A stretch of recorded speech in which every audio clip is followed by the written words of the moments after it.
ഈ ടി.സി. ജേക്കബ് അച്ഛൻ എന്നുള്ള പേര് എനിക്ക് അത്ര പരിചിതമല്ല. പക്ഷെ വേറെ രണ്ട് പേരറിയാം. ഒന്ന് മാനേജർ അച്ഛൻ, രണ്ട് താലക്കുളത്തച്ഛൻ. അതിൽ തന്നെ മാനേജർ അച്ഛനാണ് കൂടുതൽ അറിയപ്പെടുന്ന പേര് എന്നെ സംബന്ധിച്ചിടത്തോളം. ഞാൻ അച്ഛനെ കണ്ടിട്ടില്ല എന്ന് പറയാനൊക്കെയുള്ള കാര്യം, എനിക്ക് 11 വയസ്സുള്ളപ്പോഴാണ് അച്ഛൻ മരിക്കുന്നതിന് മുമ്പ് ഞാൻ അച്ഛനെ കണ്ടിട്ടുണ്ട്. പക്ഷെ അങ്ങനെയൊന്നും എൻ്റെ ഓർമ്മയിൽ നിൽക്കുന്നില്ല. പക്ഷെ അച്ഛൻ എന്ന ഇതിഹാസത്തെ കുറിച്ച് എനിക്ക് നന്നായിട്ടറിയാം. അച്ഛൻ ആരായിരുന്നു എന്ന് പ്രകടിപ്പിക്കാൻ അച്ഛൻ ഒരിക്കലും ശ്രമിച്ചിട്ടില്ല. അദ്ദേഹം ആരായിരുന്നു, അദ്ദേഹത്തിന് സഭയിലെ റോൾ എന്തായിരുന്നു എന്ന് ഉള്ളതിനെ കുറിച്ച് ഏകദേശമായ ഒരു ധാരണ എനിക്കുണ്ട്, പൂർണ്ണമായിട്ടില്ല.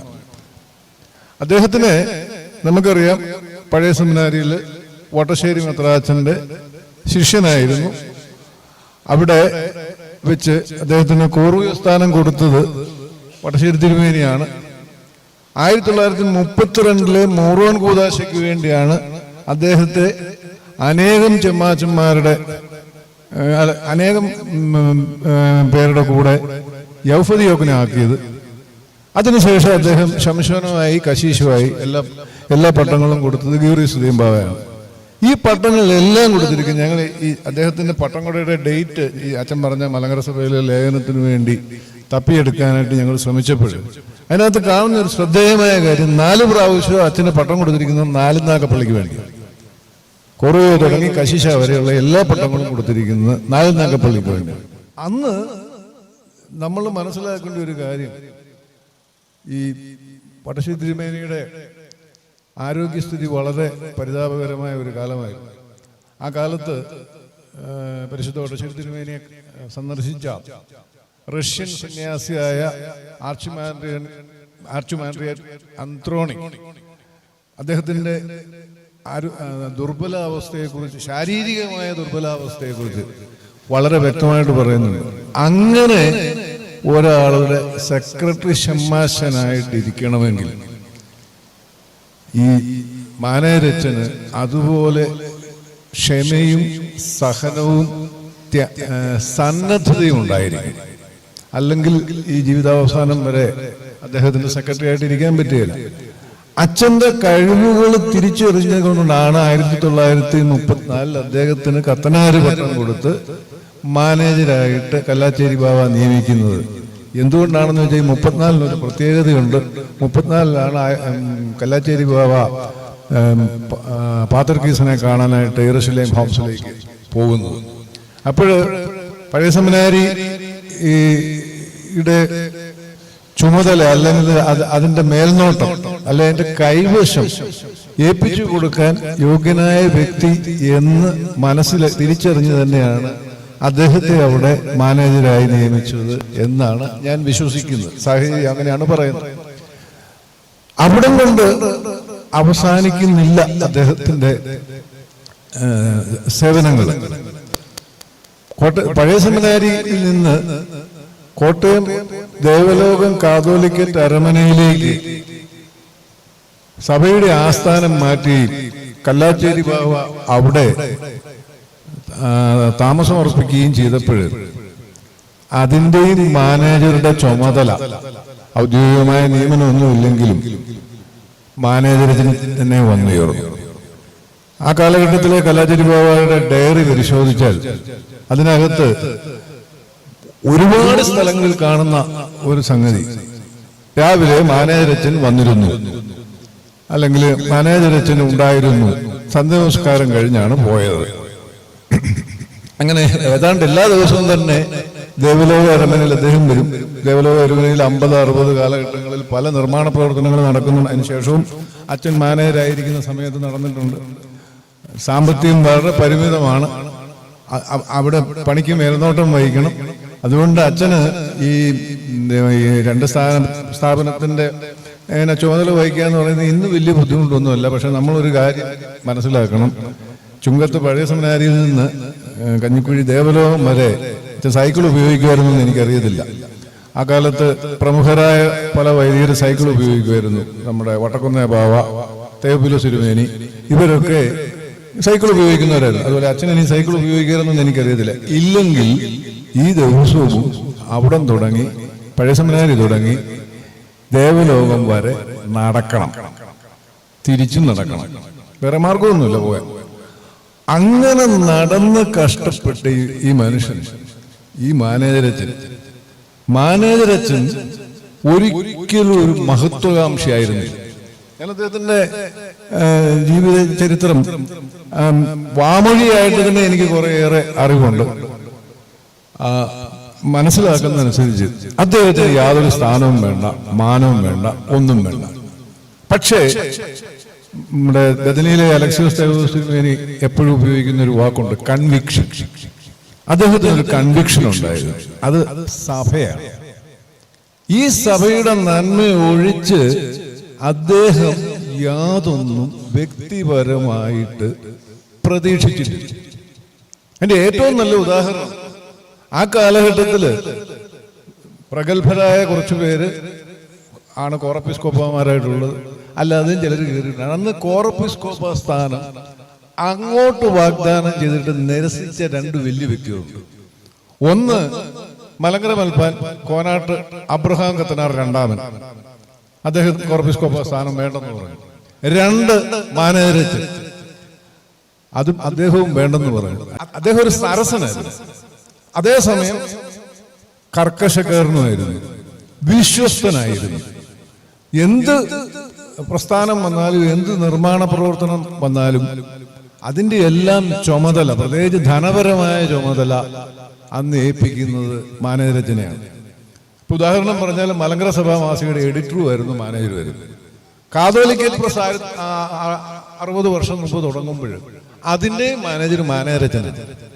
ചുരുക്കം പറഞ്ഞാൽ മലങ്കര സഭയ്ക്ക് വേറൊരു മാനേജരച്ചനെ കുറിച്ച് ചിന്തിക്കാൻ പറ്റുകയില്ലായിരുന്നു. അദ്ദേഹത്തിന്റെ, ഞാൻ മുമ്പേ പറഞ്ഞു, അദ്ദേഹത്തിനെ കാണുന്ന ഏറ്റവും വലിയ ഗുണം അദ്ദേഹത്തിന്റെ ആത്മാർത്ഥതയെ, അദ്ദേഹത്തിന്റെ നിഷ്കാമ കർമ്മത്തെ, യാതൊരു പ്രതിഫലവും കാശായിട്ടോ എന്തെങ്കിലും സ്ഥാനമാനങ്ങളായിട്ടോ മറ്റെന്തെങ്കിലും ശുപാർശകളായിട്ടോ അങ്ങനെ യാതൊരു താല്പര്യവുമില്ലാതെ ഉള്ള അദ്ദേഹത്തിന്റെ ആത്മാർത്ഥമായ പ്രവർത്തനത്തെ ഈ മലങ്കര മെത്രാപ്പൊലീത്താമാര് തിരിച്ചറിഞ്ഞിരുന്നു, വകവെച്ചിരുന്നു. അതിനുള്ള ഒരേ ഒരു തെളിവ് എന്ന് നമുക്ക് പറയാവുന്നത്, ഒറ്റ തെളിവിന്റെ ആവശ്യമുള്ളൂ. ഈ കല്ലാച്ചേരി ബാബയുടെ മുഖത്ത് നോക്കി മെത്രാന്മാർ പോലും സംസാരിക്കുകയില്ലാത്ത മൂക്കത്ത് ചുണ്ടിയുള്ള ഒരു വ്യക്തിയായിരുന്നു അദ്ദേഹം എന്നാണ് പൊതുവെ നമ്മൾ അറിയുന്നത്. ഈ കല്ലാച്ചേരി ബാബയെ മുഖത്ത് നോക്കി വിമർശിക്കാനുള്ള സ്വാതന്ത്ര്യം ഈ തലക്കുളത്തച്ഛൻ എന്ന മാനേജരച്ഛനുണ്ടായിരുന്നു. ഓരോ ദിവസവും ബാബ ചെയ്തതിൽ തെറ്റുള്ള വസ്തുതകൾ സന്ധ്യ നമസ്കാരത്തിന് ശേഷം മുറിയിൽ കയറി ബാബയുടെ മുഖത്ത് നോക്കി പറയും. ഒരിക്കൽ പോലും താൻ ഇങ്ങനെ പറയണ്ട എന്ന് ബാബ പറഞ്ഞിട്ടില്ല. ഒരിക്കൽ പോലും ഇനി താൻ ഇത്ര കാര്യമൊന്നും എൻ്റെ അടുത്തോട്ട് വരണ്ട എന്ന് പറഞ്ഞിട്ടില്ല, ഇറങ്ങി പോകാൻ പറഞ്ഞിട്ടില്ല, ഒന്നുമില്ല. ബാബ ഇരുന്ന് മുഴുവൻ കേൾക്കും. എന്തുകൊണ്ടാണ് അങ്ങനെ സംഭവിക്കുന്നത്? ഈ പറയുന്ന ആളുടെ ആത്മാർത്ഥതയെ ബാബയ്ക്ക് അറിയാവുന്നതുകൊണ്ടാണ്.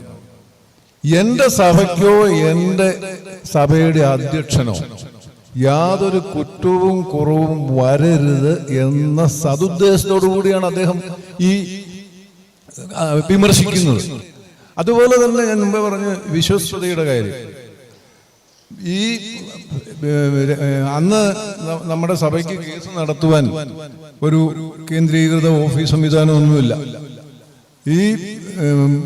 ഇവര് 3-4 പേരുണ്ട്. ഈ മാനേജരച്ചൻ, വട്ടക്കുന്നേ ബാവ, അന്ന് VK മാത്യൂസ് ആണ്, അല്ലെങ്കിൽ VK മാത്യു അച്ഛനാണ്. ഇവരൊക്കെ രാപകൽ ഉറക്കളച്ചിരുന്നാണ് ഈ കേസിന് വേണ്ടിയ ഡോക്യുമെന്റുകൾ മുഴുവൻ ക്ലാസിഫൈ ചെയ്യുന്നത്. ഇതൊന്നും ലോകമറിയാത്ത ചരിത്രമാണ്. 2-3 പ്രതിഫലം പറ്റാത്ത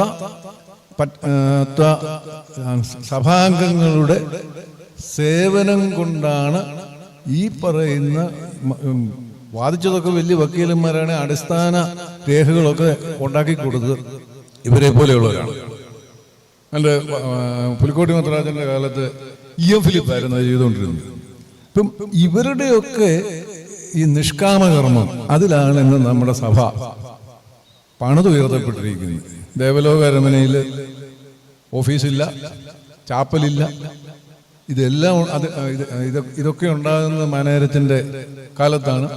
അത് കഴിഞ്ഞ് പുതിയ അരമന കെട്ടിടം പണിയുമ്പോഴും മാനേജരച്ചനാണ് അവിടെ മാനേജർ. അതിന് ചേർന്ന് ബസ്കാദീശ് എന്ന് പറയുന്ന പിതാക്കന്മാരെ അടക്കുന്ന ആ ഭാഗം പണിയുമ്പോഴും മാനേജരച്ചനാണ് പഴയ ദേവലോകം അരമനയുടെ ചുമതലക്കാരൻ.